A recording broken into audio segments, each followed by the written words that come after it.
से कनेक्ट करता हूँ। मध्यकालीन भारत के इतिहास में जब तुगलक वंश की सत्ता थी और तुगलक वंश में मोहम्मद बिन तुगलक का शासन था, उस समय में विजयनगर साम्राज्य दक्षिण भारत में पनपा था। विरासत स्थलों, ऐतिहासिक स्मारकों, 3 वेद को त्रिवेद कहा जाता है। ऋग्वेद, सामवेद, यजुर्वेद, इन तीनों वेद को एक साथ कहा जाता है। त्रिक वेद। प्रिंस कुमार है, वो तो सही है। फिर साजन सही दिए हैं, रणधीर झा सही है, चंचल कुमारी सही है, फिर शिवम सही है।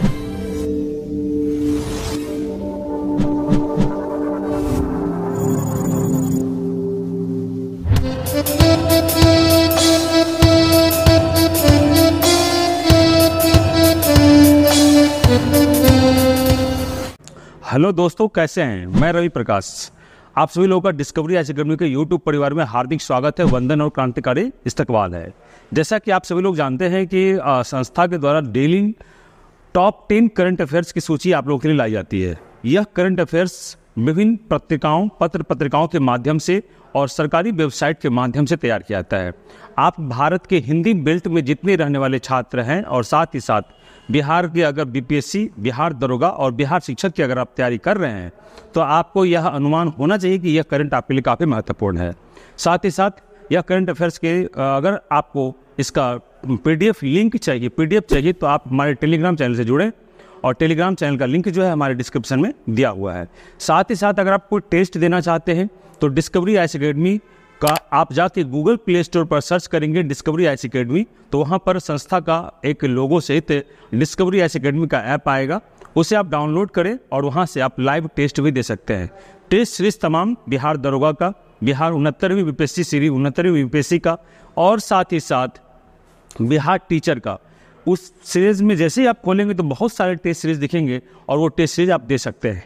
यह आपके लिए सुविधाजनक होगा और साथ ही साथ बहुत अच्छा डिस्क्रिप्शन भी होगा। लगभग वहाँ पर 1 लाख क्वेश्चन का कलेक्शन रखा गया है, इसीलिए आप लोग जाके गूगल प्ले स्टोर से वहाँ से लाभ ले सकते हैं। साथ ही साथ आप लोग का प्यार आशीर्वाद इस चैनल पर बना रहे ताकि हमारे लिए, हमारे आत्मविश्वास के लिए काफ़ी महत्वपूर्ण होता है। तो चलिए आज के लिए शुरू करते हैं करंट अफेयर्स का आज का सेशन, टॉप 10 करंट अफेयर्स। चलिए देखते हैं आज का पहला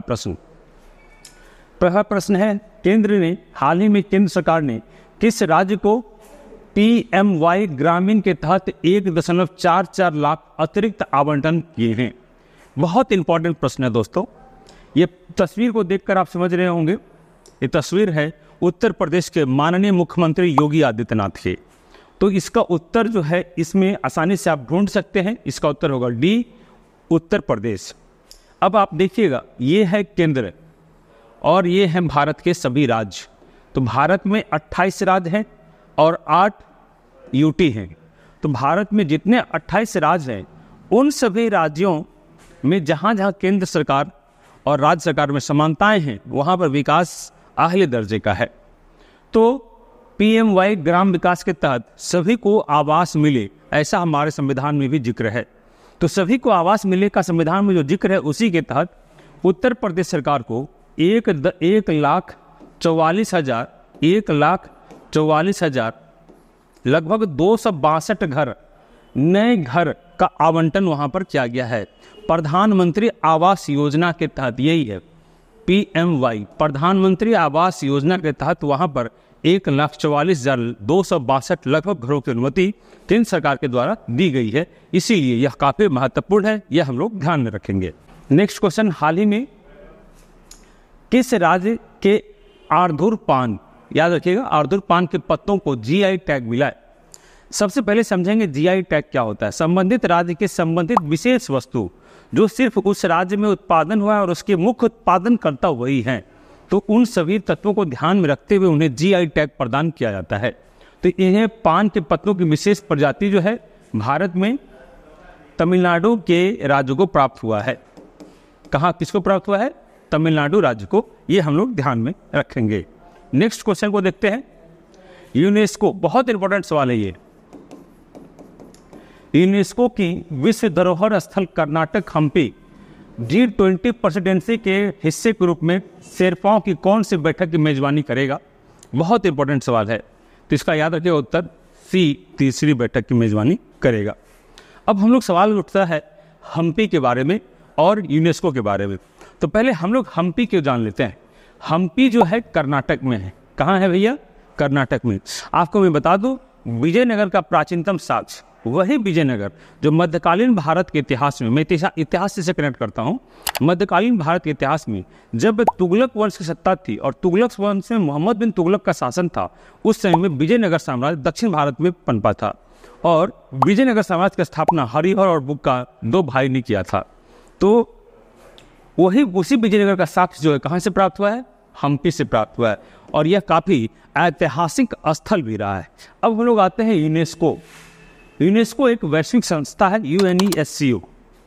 इसके माध्यम से भारत ही नहीं, संपूर्ण विश्व के विरासत स्थलों, ऐतिहासिक स्मारकों, वनों, झीलों आदि उस तरह के जो प्राचीन प्राकृतिक स्थल हैं उन्हें यह अपनी सूची में डालता है।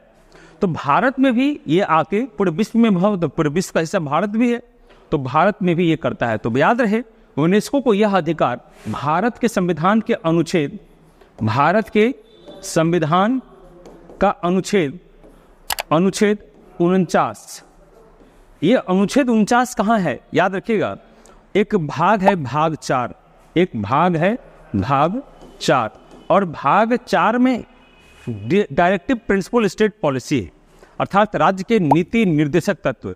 उसी में अनुच्छेद है 36 से 51 तक। कहाँ से कहाँ तक है? 36 से 51। इसी अनुच्छेद में एक अनुच्छेद है 49, और इसी अनुच्छेद में कहा गया है कि विश्व विरासत सूची के लिए यूनेस्को जो है उसको मान्यता दे सकता है। तो ये मैं तमाम चीज़ों से जोड़ के बताया, ये भी ध्यान में रखिएगा।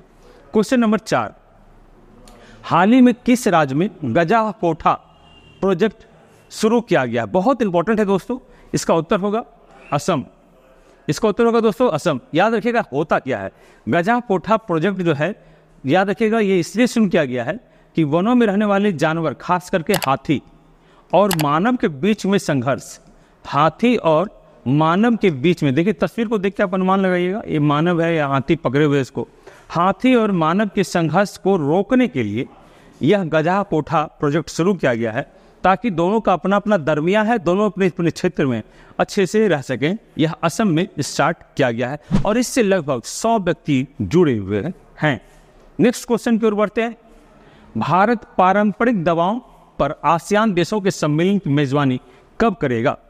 याद रखिएगा, सबसे पहले इसका उत्तर जान लेते हैं 20 जुलाई। कब करेगा? 20 जुलाई। 20 जुलाई 2023। कब करेगा? 20 जुलाई 2023 को होगा। कहाँ पे होगा? नई दिल्ली में होगा। और इसमें आसियान के कितने देश? याद रखिएगा 11 देश। फिर याद रखिएगा कौन कौन? तो इसमें आसियान के जो भी हैं, है ना, उन सभी देश इसमें शामिल होंगे और इसका बैठक जो होगा नई दिल्ली में होगा। ये बहुत इंपॉर्टेंट है, ये पारंपरिक दवाओं संबंधित। अभी इसको हम जोड़ देते हैं, कनेक्ट कर देते हैं हिस्ट्री से।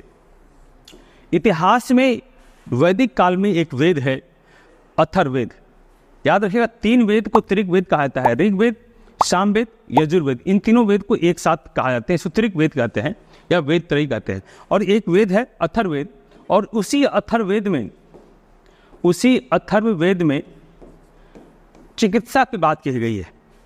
याद रहे दोस्तों, वैदिक काल में, ऋग्वेद काल में विदुषी महिलाएं हुआ करती थी, लोपामुद्रा, घोषा, अपाला, सच्ची, कक्षावृत्ति और विश्वरा। उसी महिलाओं में से एक महिला थी लोपामुद्रा। लोपामुद्रा को ना चेहरे पर चर्म रोग था और उनका इलाज शल्य चिकित्सा के द्वारा किया गया था, और उसका प्रमाण कहाँ से मिला है? अथर्ववेद से मिला है। तो ये भी हम लोग ध्यान रखेंगे। तो पारंपरिक दवाओं का अर्थात सुरुत आदि वगैरह का जो वर्णन है अथर्ववेद से इसकी जानकारी स्पष्ट होती है। नेक्स्ट क्वेश्चन पर हम लोग बढ़ते हैं और क्वेश्चन नंबर है 6, औद्योगिक उत्पादन सूचकांक किसके द्वारा जारी किया जाता है? ये कुछ नहीं करना है, यहाँ पर देखिए ऑप्शंस दिया हुआ है, चित्र के माध्यम से आप उत्तर दे सकते हैं। सांख्यिकी एवं कार्यक्रम क्रियान्वयन मंत्रालय के द्वारा किया जाता है। हाल ही में centre for science and environment की वार्षिक रिपोर्ट के अनुसार सबसे कम स्कोर करने वाला राज्य कौन है? बहुत इंपॉर्टेंट है इसका उत्तर। इसका उत्तर होगा ए, राजस्थान। राजस्थान इस सूची में बहुत सबसे न्यूनतम पायदान पर है दोस्तों, इसे भी हम लोग ध्यान में रखेंगे। राजस्थान वैसे दोस्तों पहले बीमारू राज्य के भी श्रेणी में आता था। आरबीआई ने हाल ही में, रिजर्व बैंक ऑफ इंडिया हमारा भारत का केंद्रीय बैंक है, ये कितने सहकारी बैंकों के लाइसेंस को रद्द किया? कोऑपरेटिव बैंक, याद रखिएगा इसके उत्तर हो जाएंगे 2 बैंकों का ये रद्द किया है। ये भी बहुत महत्वपूर्ण है। बाकी डिस्क्रिप्शन जो है दोस्तों आपको हमारे टेलीग्राम चैनल पर आपको मिल जाएगा। निम्नलिखित में से कौन सा पेट्रोलियम निर्यातक देश संगठन का सदस्य नहीं है? इसका उत्तर होगा दोस्तों अजरबैजान। इसका रियल उत्तर क्या होगा? डी होगा अजरबैजान। बाकी ये सभी सदस्य है। यानी ओपेक की स्थापना जो है ना इराक के पास हुई थी, याद रखिएगा, इराक में हुई थी। और ओपेक ओपेक इसकी स्थापना कहाँ हुई थी? इराक में हुई थी। और इसी से संबंधित पूछे इसका सदस्य कौन नहीं है? अजरबैजान। अब जैसा कि आप लोगों को पता है ये क्वेश्चन नंबर 9 है। 10वां नंबर प्रश्न जो है आप लोगों के लिए होता है। और देखिए 10वां नंबर प्रश्न, हाल ही में चर्चित मिष्टी योजना किस मंत्रालय के द्वारा पहल है? ये देखिए यहाँ पर है और आपको इसका उत्तर देना है दोस्तों। कल आप लोग उत्तर देंगे, मैं आप लोगों का नाम लूंगा। चलिए अब फिर जो कल में प्रश्न दिया था उस प्रश्न का देखते हैं और उत्तर कितने लोगों ने सही दिया है वो भी देखते हैं। हाल ही में किस राज्य सरकार ने सोनभद्र के ओबरा में 18,000 करोड़ के 2 थर्मल पावर परियोजना को मंजूरी दी है? इसका उत्तर होगा उत्तर प्रदेश, याद रखिएगा। देखते हैं कितने लोगों ने सही उत्तर दिया है। देखिए ए प्रिंस कुमार है, वो उत्तर सही दिए हैं। फिर साजन सही दिए हैं, रणधीर झा सही है, चंचल कुमारी सही है, फिर शिवम सही है, शिवम फिर गुड मॉर्निंग लिखे, गुड मॉर्निंग। और लवली सही है, इपिक उत्तर प्रदेश सही है, कृष्णा सही है, वर्षा सही है, रणधीर सही है, और फिर कंचन सही है, पूनम सही है, फिर नॉलेज कोई है KSM नॉलेज उत्तर प्रदेश सही है, नरेश सही है, साहिन सही है ना, सुजीत सिंह सही बोल रहे हैं, नीतीश सही है, राजेश सही है एंड राहुल भी सही है। ये तमाम लोग अपनी उपस्थिति को दर्ज कराए हैं।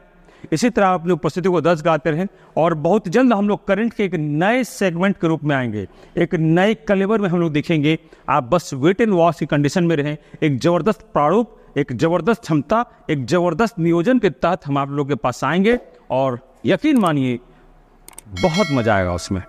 तब तक के लिए हम लोग दोस्तों मिलते हैं कल नेक्स्ट वीडियो में। धन्यवाद। जय हिंद, जय भारत।